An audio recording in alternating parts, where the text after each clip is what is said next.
విజయనగరం జిల్లా బొబ్బిలి నియోజకవర్గం వైఎస్సార్ పార్టీ కార్యాలయంలో దివంగత మాజీ ముఖ్యమంత్రి వర్యులు వైఎస్ రాజశేఖర్ రెడ్డి 77వ జన్మదిన వేడుకలను ఘనంగా నిర్వహించారు.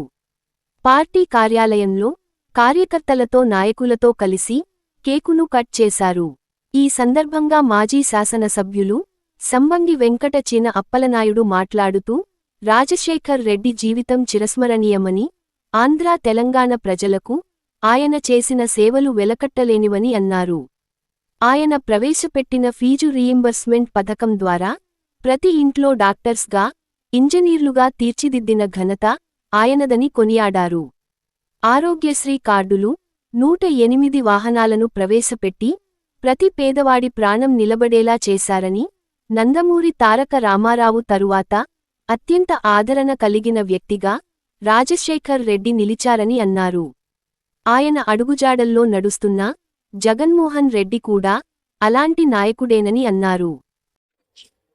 మనం ఎవరి తల్లిదండ్రులైనా మర్చిపోగలమేమో కానీ వైఎస్ రాజశేఖర రెడ్డి గారిని మాత్రం ఎవరు మర్చిపోలేదు. ఎందుకంటే ఆయన ప్రవేశపెట్టిన పథకాలు 108 తర్వాత ఈ ఫీజు రీయింబర్స్మెంట్ అనే ఈ పథకాలన్నీ పెట్టి ప్రతి మనిషిలో కూడా ఆయన మరాఠీ నాయకుడిగా గుర్తింపు పొందాడు.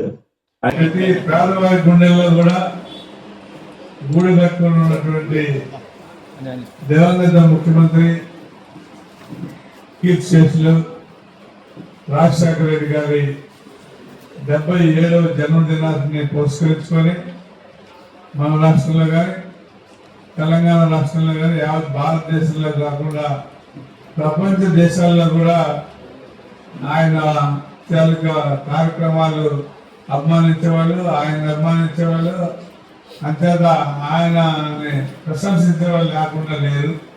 వాళ్ళందరూ కూడా ఈ రోజున కీర్తిశేషులు రాజశేఖర రెడ్డి గారి జన్మదినాన్ని జరుపుకుంటున్నారు. కూడా దాన్ని పురస్కరించుకొని మనం కూడా మన నేత అయినటువంటి మాజీ ముఖ్యమంత్రి గారు జగన్మోహన్ రెడ్డి గారి ఆదేశాల మేరకు ఇవాళ రాష్ట్రంలో ఉన్నటువంటి ప్రతి ప్రాంతంలోనే, ప్రతి గ్రామంలోనే, ప్రతి పట్టణంలోనే, ప్రతి వార్డులోనే ఎక్కడెక్కడైతే రాజశేఖర రెడ్డి గారి విగ్రహాలు ఉన్నాయో ఉన్న చోట విగ్రహాలకి, లేని చోట పటాలకి, పుట్టుకలకి దండలు వేసి ఆయనకి నివాళులు అర్పించి ఆయన గురించి తెలిసినటువంటి 2 మంచి మాటలు మాట్లాడుకొని ఆయనకి జవహర్లాల్ అర్పించేటువంటి కార్యక్రమాన్ని ఇవాళ అంతదాకా జరుపుకుంటున్నాం.